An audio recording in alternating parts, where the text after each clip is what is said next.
ভোটের নামে প্রহসন চলছে। গতকাল রাত থেকে আমার যারা পোলিং এজেন্টের সম্ভাবনা যাদের, তাদের বাড়ি ঘরে গিয়ে তালা দেওয়া, তাদের বাড়িতে গিয়ে হামলা করা, সারা রাজ্য জুড়ে একটা প্রহসনে পরিণত হয়েছে। এখানে 4টি বুথ, 3টি আমার পোলিং এজেন্টকে ঢুকতে দেওয়া হয়নি, বের করে দেওয়া হয়েছে। আমি এসপিকে জানিয়েছি।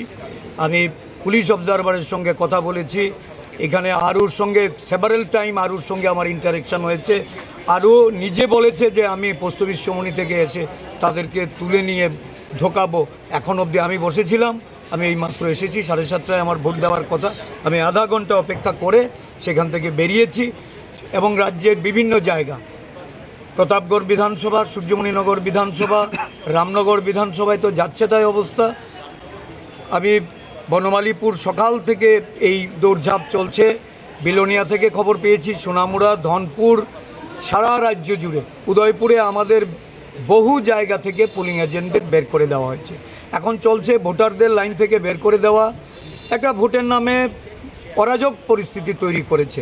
আমি যাচ্ছি, কিছু কিছু সেন্টারে যাব এখন, তারপর বেলা শেষে আমি সার্বিকভাবে আপনাদেরকে বলব।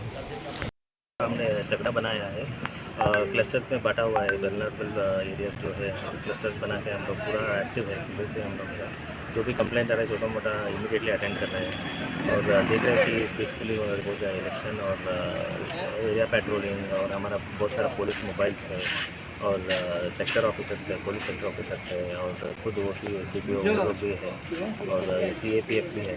तो आशा करता हूँ ये पीसफुली हो जाएगा और हम लोगों का अरेंजमेंट तो फुल। अभी तक कोई कंप्लेन है? अभी छोटा मोटा आता रहता है, वो इमीडिएटली हम लोग अटेंड करते हैं। ये बॉर्डर एरिया पे बॉर्डर एरिया भी अच्छा है, उधर नाका एक्टिव है, SST नाका भी है, इसके अलावा पुलिस नाका भी है, पेट्रोलिंग चल रहा है। अभी मैं भी जाऊँगा, घूमता हूँ।